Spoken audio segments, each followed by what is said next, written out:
Assalomu alaykum do'stlar. Bugun 23-noyabr migrantlar hayotda sodir bo'lgan real voqealar va migrantlarga oid yangiliklarni hozir birma-bir aytib o'taman. Rossiya hududida uyushtirilgan chavandozlik o'yinlari shu yerliklar yana norozichiligiga sabab bo'ldi. 58 mingga yaqin migrantlar taksi akkauntlari bloklandi. 160 mingga yaqin o'zbekistonliklar nazorat qilinadigan shaxslar ro'yxati, ya'ni reyestrdan chiqarildi. Rossiya aeroportlarida migrantlarni qo'shimcha nazorat qiladigan punktlar ishga tushirildi. Nelegal 2025 noqonuniy migrantlarni chiqarib tashlash operatsiyasi natijalari haqida batafsil. Endi yangiliklar bilan tanishing. Rossiyada yana bir marta uyushtirilgan chavandozlik o'yinlari rossiyaliklarning yana noroziligiga sabab bo'ldi. Bu yerdagilar ommaviy shikoyat bilan murojaat qilishdi, ya'ni tadbirni to'xtatish talab qilishdi. Shunga qaramasdan ishtirokchilar shunchaki joyni o'zgartirishdi, voqealarni joyida o'zgartirib, bu yerda bemalol mana shu o'yinni davom ettirishdi. Garchi aholi bezovtalik yoki xavfsizlik uchun xavf tug'dirgan biror bir dalil keltirilmagan bo'lsa ham, lekin shikoyatni davom ettirishyapti. Rossiyada mana shu ko'p millatlik tan olingan, ya'ni boshqa millatning urf-odatlari, bayramlari, bunday milliy qadriyatlari. Rossiyaliklar o'ylashimcha hali bunga ko'nikishmagan. O'zbekistonliklar uyushtirayotgan mana shu milliy o'yinlarni qanaqadir to'polon deb bilishyapti. Nima bo'lganda mana shu yerliklar to'planib, ko'pchilik bilan ommaviy shikoyatlar kiritishyapti. Sankt-Peterburgda 58 mingga yaqin migrant taksilari akkauntlari bloklandi. Qisqa muddat ichida agregatorlarda 58 mingdan ortiq migrant haydovchilar akkauntlari darhol qulflanib tashlandi. Aynan mana shu Sankt-Peterburg shahrida migrantlarni taksilik qilishi va umuman Rossiyaning boshqa hududlarida ham yaqinda joriy qilinmoqchi bo'lgan taksilarga cheklov qanday oqibatlarga olib kelishi mumkin? Yaqinda ko'ramiz, kuzatamiz, taksi narxlari o'zi sezilarli darajada Sankt-Peterburg shahrida ko'tarildi. Hozircha boshqa kichik shaharlarda taksiga ishlash ruxsat bo'lib turibdi. Agar mana shu Sankt-Peterburg shahrida akkaunt qulflangan bo'lsa, endi buni hamma ham bilsa kerak, bitta boshqa kichik shaharlar yoki katta shaharlarni tanlab, bu yerga hujjatlaringizni peraform qilib ish davom ettirishingiz mumkin. Boshqa shaharlarda hozircha o'zbek haydovchilik guvohnomasi bilan o'sha taksida ishlashga ruxsat bo'lib turibdi. So'nggi paytlarda mana shu reyestr bilan bog'liq muammolar ko'payyapti. Ayniqsa bu bank kartasi qulflanishi bilan bog'liq va hokazo. Endi addiy to'xtalib o'tmoqchi emasman. Nima bo'lganda mana shu nazorat qilinadigan shaxslar ro'yxati bo'yicha 190 mingga yaqin o'zbekistonliklarni, aynan o'zbekistonliklarni mana shu nazorat qilingan shaxslar ro'yxatidan chiqarildi.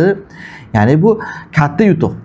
Ko'ryapmiz va so'nggi paytlarda mana shu reyestr bilan bog'liq muammolar davom etyapti. Bu yerda vatandoshlarimiz nima sababdan tushib qolganini bilishmayapti yoki nazorat qilingan shaxslar ro'yxatidan qanday qilsa chiqsa bo'ladi yoki nima qilish kerak, qanday yo'l tutish kerak, bir aniq instruksiyasi yo'q. Nazorat qilingan shaxslar ro'yxatiga tushganlar odatda mana shu ma'lum muddat o'tib avtomat ma'lumot obnovleniya bo'lish oqibatida ma'lumotlar bazasidan xatolik bilan kiritilgan bo'lsa chiqib ketyapti. Ba'zi bir holatlarda hujjatlar joyida bo'lgan chet el fuqarolari ham mana shu nazorat qilingan shaxslar ro'yxatida qolib ketyapti. Bu yerda vatandoshlarimizni ko'p hollarda mana shu avval yo'l qo'ygan qoidabuzarliklari sababli mana shu nazorat qilingan shaxslar ro'yxatida qolib ketishyapti. O'zi umuman olganda mana shu chet el fuqarolari o'zi avvalgidek tartib bo'yicha yurgan holatlari ham juda ko'p. Ya'ni 90-270 qoidasini buzib, hozirda mana shu avval 90-180 qoidasi bo'ladigan bo'lsa, ya'ni bu har 3 oyda kirib chiqib yurish mumkin bo'ladigan bo'lsa avvallari, hozir bu muddat 1 yilda bir marta 3 oyga qisqargan bo'lsa-da, mana shu patent qilishga uspet qilmagan yoki частный selektsiya bilan kirib kelib chegara mani qo'ydi-ku deb yana Rossiya hududida bo'lib turgan chet el fuqarolar mana shu nazorat qilingan shaxslar ro'yxatida afsusga olib ketyapti. Shuning uchun e'tiborli bo'ling. Albatta hozircha Rossiya hududida nazorat qilingan shaxslar ro'yxatida bo'lsangiz, vaqtincha mamlakatni tark etib turing. Sizga tushgandan keyin, ma'lum bir muddat o'tgandan keyin o'zingiz mana shu ma'lumot bazasidan tez tekshirib turing va mana shu nazorat qilingan shaxslar ro'yxatdan chiqarilgan bo'lsangiz, ana shundan keyin huquqiy maqomingizni Rossiya hududiga kelib to'liq tiklab, bu yerda ishlab yoki yashab vaqtincha bo'lib ketishingiz mumkin bo'ladi. Uni haqida shu Rossiya hududini hozircha vaqtincha tark etib turganingiz, agar nazorat qilingan shaxslar ro'yxatdan chiqarilmasangiz, rasmiy murojaat yozdingiz, MVDga bordingiz, murojaat qildingiz, Bunday holatda mamlakatda vaqtincha tark etib turganingiz ayni muddao bo'ladi. Rossiya bo'ylab ko'plab aeroportlarga, ya'ni bu ko'rsatkich 12 ta aeroportga migrantlarni qo'shimcha nazorat qiladigan punktlar ish boshladi. Bu Moskva shahrida, Sankt-Peterburgda, Sochida, Qozonda ham bor, Krasnoyarskda, Yekaterinburgda. Keyinchalik bu vokzallarda va avtomobilni o'tish punktlari yaqinida ham o'rnatilishi mumkin. Bu nazorat punktlari aynan ro'yxatga o'tib bo'lgandan keyin, ya'ni samolyotga minish paytida ham chet el fuqarolarini tekshirishi mumkin. Hali ko'ramiz bu punktlar qanday ishlaydi. Agar sizda mana shu punkt bilan bog'liq qanaqadir muammolar kelib chiqqan bo'lsa yoki siz mana shu nazorat qiladigan punkt ro'yxatga olgan bo'lsa, aynan registratsiya ro'yxatdan o'tib sizni hech qaysi politsiya xodimi tekshirish mumkin bo'lmagan joyda sizga muammo tug'iladigan bo'lsa, video ostida izohlarda qoldirishingiz mumkin. Yoki mana shu punktlar bilan bog'liq qanaqadir sizda qiziqarli voqea, hodisa bo'lgan bo'lsa, video ostida qolganlar bilan ham ulashishingiz mumkin. Nelegal 2025-yil operatsiyasi, ya'ni noqonuniy migrantlarni aniqlash va ularni mamlakatdan majburiy chiqarib yuborish bo'yicha yil yakunida men sizlarga hozir aytib o'taman. Operatsiya qisman yakunlandi va deportatsiya qilish bo'yicha 19 mingdan ortiq qaror qabul qilindi. Ya'ni 19 mingta chet el fuqarolari mamlakatdan majburiy chiqarib yuborish uchun protokol rasmiylashtirildi. Operatsiya davomida migratsiya bilan bog'liq taxminan 4800 ga yaqin jinoyat ishi qo'zg'atildi. 128 mingdan ortiq qonun qoida buzilishi aniqlandi. Ko'ryapsizlar, bu ko'rsatkichlar juda katta. Ya'ni 19 mingta migrantni mamlakatdan deportatsiya qilish yo'li bilan mamlakatdan chiqarib yuborilgan. Shu o'rinda politsiyaga bu vakolat berilgandan keyin ko'p vatandoshlarimiz adashishyapti. Politsiya xodimi bu yerda protokol rasmiylashtirib, chet el fuqarosini ma'lum muddat vaqt berib chiqarib yuborish bersa ham buni o'ylashyaptiki, menga jarima qildi va hokazo.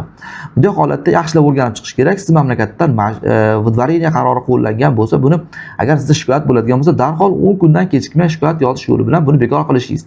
Aks holda bu ma'lumotlar bazasiga to'liq kirib qoladigan bo'lsa, siz mamlakatdan keyinchalik taxliyaga bo'lib turgan va spetsprium orqali jo'nab ketishga to'g'ri keladi. Shuning uchun shunda ma'muriy bayonnoma rasmiylashtirilgan chet el fuqarolari protokolga qarab qo'yishlarini so'rayman. Bu vodvoreniya bilan bezvodvoreniya qo'llangan bo'lsa yaxshi. Agar vodvoreniya bilan qo'llangan bo'lsa, bu mamlakatni tark etishga to'g'ri keldi degani. Yana qaytaraman, bu ko'rsatkich juda katta. Ko'ryapmiz, so'nggi paytlarda Rossiyada migratsiya siyosati bilan bog'liq juda katta o'zgarishlar, to'ntarishlar ketyapti. Ya'ni bu o'ylashimcha, mana shaxsiy fikrim, migrantlarni qay yo'l bilan bo'lmasin tozalash, noqonuniy migrantlarni aniqlash, qonuniy bo'lib turgan bo'lsa ham buni qanaqadir jarimaga tortish va hokazo. Shunga o'xshash sabablar juda ko'p ko'ryapmiz. Shuning uchun Rossiyada men ayni aytaman, etnik tozalash ishlari ketyapti. O'zbekistonlik 16 yoshli yigit Sankt-Peterburg shahrida politsiya mashinasini yoqib yubordi. Xayriyat, hech kim jabrlanmagan. Bu yigit hibsga olingan. Hozircha jinoiy ish qo'zg'atish masalasida ish ko'rib chiqilyapti. Kishi balog'atga yetmagan bo'lsa ham Rossiya hududida maxsus mana shu voyaga yetmaganlarda saqlash izolyatsiyalari mavjud. Bu yigitni endi afsuski maxsus izolyatsiyasiga yuborishlari, kelajakda bu yigitga nisbatan qamoq jazosi tayinlashlari mumkin. Uchun joylarda ehtiyot bo'ling, bunaqa bo'lmag'ur ishlardan qilishdan yiroq bo'ling. Endi bu yigitchani qilgan ishi kimga foyda yo'q, kimga ziyon. Bu yigitchani ota-onasi Rossiya hududida hech qanday tazyiqlarga uchramasa bas. Do'stlar, sizlarga tayyorlagan yangilik va xabarlar shulardan iborat edi. O'ylayman, bu yangilik va xabarlar sizlarga kerakli va manfaatli bo'ldi. O'zlaringizni ehtiyot qilinglar. Keyingi videolarda ko'rishguncha xayr deb qolaman. Salomat bo'linglar.